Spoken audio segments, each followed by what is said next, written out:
Deuce on the dumb. As an older member of Gen Z, I can say I don't think indie has caught on with our generation like Star Wars has. Lucasfilm likely didn't realize they also needed to attract people who have no connection to the franchise, which I don't think the marketing did a good job of doing.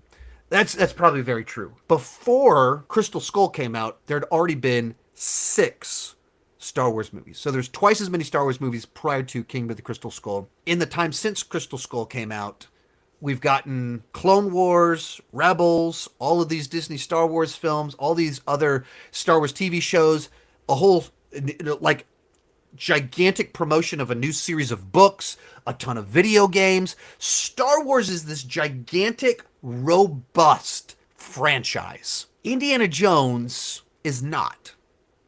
It's a series of hit movies, 4 hit movies, the most recent of which was 15 years ago.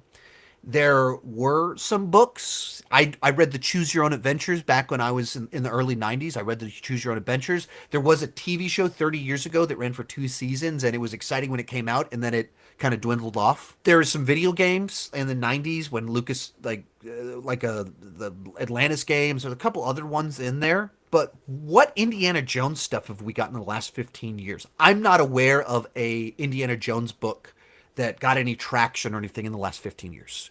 I'm not aware of an Indiana Jones game from the last 15 years besides Lego Indiana Jones. Certainly not any TV shows. There's been nothing. And you think, what are you doing to keep the franchise alive, to keep it in people's minds, and attract new people in? What are you doing to make that happen? They did a Fortnite collaboration a year ago. They did that. What else? I don't know. Compare that to Star Wars. Starting over 15 years ago, or 15-ish years ago, we got the Clone Wars. So if you were 0 when that show came out, like my kids watched Clone Wars. They weren't born for 5 years until 5 years after the show premiered. So that's something that brought in a new audience, making them excited for it. It's an on-ramp. And then, of course, a bunch of different movies, books, like different things that are on-ramps. My kids play, all the Battlefront. They played Fallen Order with me. They play the Lego Star Wars games. Like, those are all on-ramps that get them into the world of Star Wars. And then it's just very toy-friendly, or toyetic, as a classic old word for it. So my kids have tons of, like my son bought, we were at the grocery store yesterday, and he saw a little Boba Fett Slave 1 chip. He spent $10 to buy it and built it last night. They're just very toyetic, very much able to make toys out of it. They have things like Baby Yoda that are just kids fall in love with.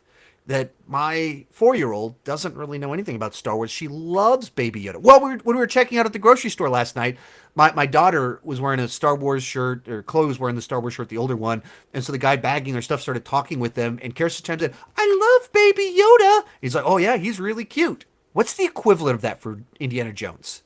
Like, it's really one guy is the face of the whole thing. And then you have some side characters. Some of them are the good side characters, but it's really just one guy. And when it started 40 years ago, he was 40 years old. So now he's 80. That's the face. That's the marketing thing for it. And yeah, they didn't do anything to pull people in. They didn't do anything to build on-ramps for the next generation. And they just went, well, Kingdom of the Crystal Skull made a lot of money when it came out 15 years ago. Now we've got Disney, our Disney marketing budgets. Man, it'll do the same thing. No, it's a very different market now than it was 15 years ago, and very different expectations from people. And even just the timeline of people growing up and where they were at for like the original audience for like Raiders in 81, they're in their late 40s, early 50s when Kingdom of the Crystal Skull comes out, but plus people my age, so I'm like in my late 20s. So you still had kind of a lot of the younger audience in there, and there's just none of that at all for people under 30. So I think they just radically misread the room and spent an enormous amount of money on this film very, very foolishly. Most of these clips are pulled from my weekly Patreon live stream. Join at any level and you can join the chat and ask all the questions you want. That's for as little as $2 per month. For $5 per month, you can get your name on my end card. For $25 per month, you can have a monthly video chat with me. Link is in the description for more details, and keep talking movies and TV too much.